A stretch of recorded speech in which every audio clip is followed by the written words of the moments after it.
Y se pone aún más interesante, y esto es algo que descubrimos en los últimos 5 años, que resulta que las galaxias no tienen cualquier agujero negro, tienen un agujero negro que les corresponde. Es decir, las galaxias más grandes tienen, o si son muy chicas, no tienen agujeros negros, si ya son más decentes, tienen agujeros negros chicos, y las galaxias grandes tienen agujeros negros grandes. Y eso hasta el día de hoy no tenemos idea por qué es así. Porque en principio la galaxia es algo que funciona en escalas mucho más grandes. El agujero negro crece y es influenciado solamente por cosas que pasan en el centro de la galaxia. Y muy exactamente en el centro de la galaxia. Por lo tanto, ¿por qué al agujero negro en el centro le importa lo que hay en la otra punta de la galaxia? No tenemos ni idea. Si alguno sabe, por favor, levante la mano después. Entonces resulta que estudiar estos agujeros negros supermasivos se volvió un tema fundamental dentro de la astronomía moderna y en particular dentro de la astronomía extragaláctica. Entonces, ¿dónde encontrar los agujeros negros supermasivos? De nuevo, esta es una visión gráfica, obviamente no es una imagen real, pero sabemos que los agujeros negros supermasivos viven en el centro de las galaxias. ¿Cómo crecen los agujeros negros? Crecen comiendo materia. O sea, si uno pasa en auto dentro de un agujero negro y se acerca demasiado, si se acerca más que el radio de Schwarzschild va a terminar comiéndose. En general los agujeros negros no comen autos, comen gas y polvo básicamente que está rodeándolo. Lo que pasa es que por atracción gravitacional se empiezan a acercar. Cuando se acercan forman un disco alrededor del agujero negro. Este disco empieza a chocar, empiezan a perder energía y eventualmente la materia que está girando alrededor termina cayendo en el agujero negro, que es lo que vemos en el diagrama y que es como terminan creciendo. De hecho, tengo otra peliculita para mostrar ese efecto, que estamos acercándonos al centro de una galaxia. Ahí pueden ver lo que les decía, de que las escalas son completamente distintas. Nos acercamos y ahí está el agujero negro, bien en el medio, que está en el proceso de crecer comiendo gas y polvo que cae, que tiene la mala suerte de acercarse demasiado. Pero resulta que no todo es tan fácil. O sea, si bien esto nos explica bastante bien cómo crecen y más o menos funcionan las escalas, hay un problema fundamental, que es cómo llevar el gas a las regiones cercanas. O sea, el gas en una galaxia está distribuido en general en toda la galaxia. En la Vía Láctea está distribuido en los brazos espirales en escalas que son 1000 o 10.000 veces más grandes que la escala del agujero negro. Entonces, ¿cómo hacemos para llevar el gas que está por todos lados, hacer que llegue al centro de manera de que esté accesible para ser comido por el agujero negro?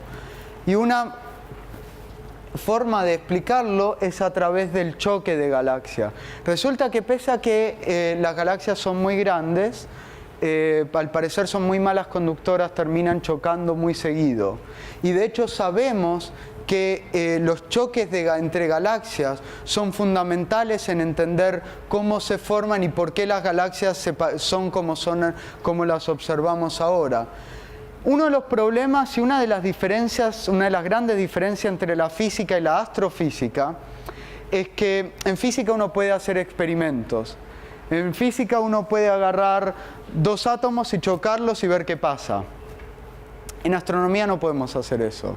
En astronomía no podemos agarrar 2 galaxias, chocarlas y ver qué pasa.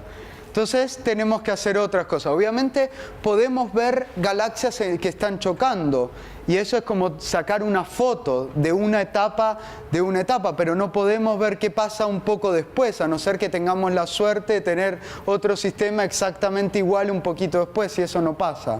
Entonces, bueno, tenemos que hacer cosas como simulaciones computacionales. Y acá, este es un ejemplo, una simulación computacional hecha creo que hace unos 4 o 5 años, estas son dos galaxias que están chocando, lo que estamos viendo es el gas. Y como les decía, el gas estaba originalmente distribuido en toda la galaxia. Cuando se empieza a chocar, bueno, empiezan a pasar cosas raras, se empiezan a formar estos brazos, se empieza a ver esos puentes entre las dos galaxias, pero lo más importante, vemos que en el centro empieza a haber una concentración muy fuerte. Lo que se descubrió es que los choques de galaxias son muy eficientes en llevar el gas que está dando vueltas por todos lados hacia las regiones centrales. Y después, cuando terminan de chocarse, empieza a pasar, el gas termina distribuido por todos lados, termina, bueno, en una situación bastante caótica como la que podemos ver ahora. Esto es qué es lo que le pasaba al gas en un choque de galaxias. Veamos qué le pasa ahora a las estrellas y en particular qué le pasa al agujero negro en el choque de galaxias. Esta es otra animación que de hecho le hizo gente con la que trabajaba en Hawái. Ahora son las estrellas que más o menos hacen cosas parecidas, salvo que las estrellas no chocan entre sí, el gas sí choca entre sí. Y ahora estamos viendo qué es lo que pasa a los agujeros negros cuando chocan. Lo que pasa es que se llegan suficientemente cerca como para sentirse atraídos gravitacionalmente uno con otro, empiezan a girar, empiezan a perder energía en estas órbitas, por lo tanto terminan acercándose más y más, hasta que finalmente terminan uniéndose y terminan formando un agujero negro más grande.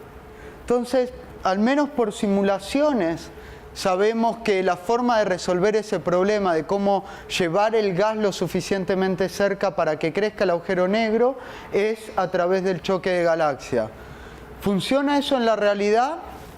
La verdad es que pareciera que sí. Y de hecho acá estamos mostrando ejemplos de galaxias que sabemos que tienen agujeros negros que están creciendo en su interior y como ven, son distintas, pero todas se parecen bastante a las simulaciones numéricas que mostré antes. Todas parecieran que están en el proceso de chocar, incluso acá podrían haber hasta 3 chocando al mismo tiempo.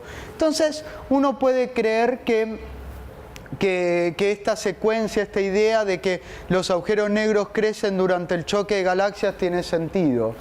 Y de hecho, hace un par de años, buscamos una conexión entre el choque de galaxias y agujeros negros y establecimos una escala de tiempo en el cual primero chocan las galaxias, el agujero negro empieza a crecer, producto del mismo choque y producto de la gran cantidad de gas y polvo que tiene a su alrededor, este agujero negro está oscurecido en un principio, pero después la misma presión de radiación hace que disipe el polvo que lo está rodeando y termina siendo un agujero negro no oscurecido.